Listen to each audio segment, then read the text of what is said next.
Hi, welcome to the Eastern Shore MarketWatch, brought to you by RBI, Real Estate Business Intelligence, an MRIS company.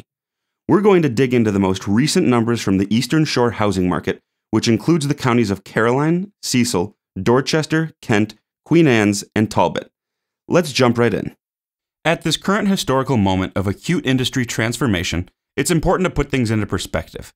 Looking back, the national housing market appears to have bottomed out between the second and third quarters of 2009 and has generally improved ever since.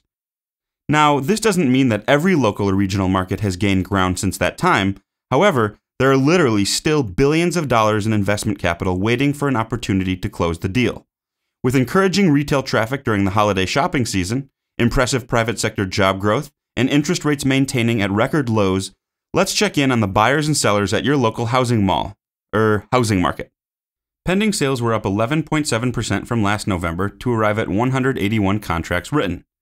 November purchase activity has been consistently increasing since 2008, albeit at a decelerating rate. After recovering, buyer activity appears to be settling back into a comfort zone. Inventory levels were down 1% from last November as the number of active listings for sale shrunk down to 3,628 units. Since 2008, November inventory has consistently shrunk. Continue to monitor this indicator closely as it can play a key role in future price movement. Prices lost a bit of ground as consumers were truly hunting around for bargains.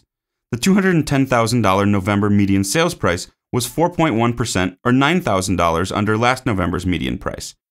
Buyers are patient these days, and they won't pounce until they think they've found the best deal there is. Month supply of inventory checked in at 18.7, which tells us that the Eastern Shore has a fair amount of extra housing supply relative to purchase demand.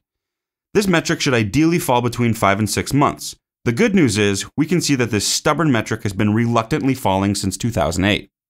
The national housing market continued to stabilize on the heels of some of the most positive economic news since the Great Recession began. That was back in December 2007. Since then, real estate has clearly struggled to regain its composure. As demand incubates and regenerates before the spring market heats up, lender-mediated inventory will continue migrating through the pipeline. The increased share of traditional sales, coupled with greater consumer purchasing power, should bolster home prices and cultivate balance and normalcy in an industry thirsty for just that. That's the Eastern Shore Market Watch for this month. Tune in next month for the latest.